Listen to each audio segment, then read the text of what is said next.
What's up YouTube? Welcome back to the channel. In today's video we have a set of these 43mm aluminum threaded double barrel shock dampers for the Axial SCX24 by Injora Racing. So a set of 4 of these cost $13.99, so they're very budget friendly. So I already have done 3 sets. I just insert the ball, put the O-ring around it. Pretty difficult. Definitely recommend having a pair of tweezers or something that will help you out with the O-ring because they're very difficult to maneuver onto the shock. I do have one more set that we will be doing here in the video today, and I also have a Hot Racing telescope shock to compare the differences between the two. So here on the left I have the Hot Racing shock, here on the right I have the Injora aluminum threaded double barrel shock. I guess they're both double barrel. The Injora one on the right is a little bit shorter than the Hot Racing, as you can see from eye hole to eye hole. But overall they're pretty close. These Hot Racing ones are $40 and these Injora ones were $15. So if you're looking for a budget, definitely consider the Injora ones because you'll save yourself a lot of money. Overall, the compression on the Hot Racing does seem a little bit stiffer, but included with Injora Shocks are 2 different sets of springs. So you have a copper pair and you have like a silver pair. So if you want to go through those, you definitely can. I'm just sticking with these ones for now. So when you want to put your balls in your shocks, simply grab one, drop it into the eye on the bottom of the shock, and then this is where you grab your tweezers and your O-ring. It's very difficult. Definitely recommend grabbing something that'll help you out, control it. I just kind of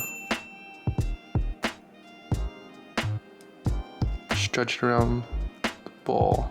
And there is one. And then on the back side it's a little bit fatter. It's not as difficult, but kind of use your nail to hold it in place, and then you kind of just stretch it across the shot, across the eye, and there you go. And so for these ones I do want to show the Injora logo. I want to show it off, so I'm going to grab the ball again and I will put the smaller end through so I can see it with the logo. And I'll grab the O-ring again, stretch it around. There we go, there's one. And so I've already done 3 sets of these, or 3 shocks, so it's pretty easy right now, but when you're first starting off, it's pretty difficult. Just get it, stretch it around, there we go. Then I kind of like to squeeze the O-ring around the eye so it kind of hides underneath the whiter part. And there you are. So having a set of tweezers definitely would be really helpful when installing these. So now we're going to take off the wheels and the stock shocks from this deadbolt, and we will replace them. And so that's the stock ride height right there. So remember that ride height because it's going to be a little bit different after these new shocks. Okay, so here on the left is a stock shock, and here on the right is an Injora double barrel shock. As you can see, they're a little bit different. One's quite a bit taller. You can see the stock.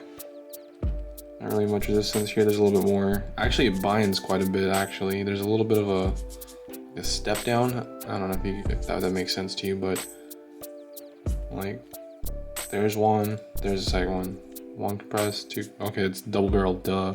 But 1, 2, 1, 2. Yeah. But yeah, just wanted to compare them real quick. And then here is the droop with the new shocks in the rear. Got one up front, and then here's the stock shock on this last corner right here. You can totally tell adds a lot more droop to the deadbolt for sure. So now I'm just gonna do the last shock and we'll get to it. So here is the deadbolt with all of the double barrel Injora shocks installed. The ride height has definitely been lifted. When I compress it down like that, it almost looks like it's about normal, but I expect that to be about the proper height. These double barrel shocks are a fraction of the price of those Hot Racing ones, so I definitely would recommend them if you're on a budget. The quality of them, they do come unassembled, which is probably where you save most of your money. It's a little bit of a challenge, but it's definitely doable. Provide a lot of droop on the deadbolt. I'm expecting to have these shocks mounted in a different location once they're on the Ultra 24 chassis, but for now they make it look a little bit cartoonish if I'm being honest, but for now, we'll stick with it and we'll keep on upgrading the build till we get to Ultra 24. So yeah, guys, thanks for watching, thanks for subscribing. I will see you guys on the next video. Peace.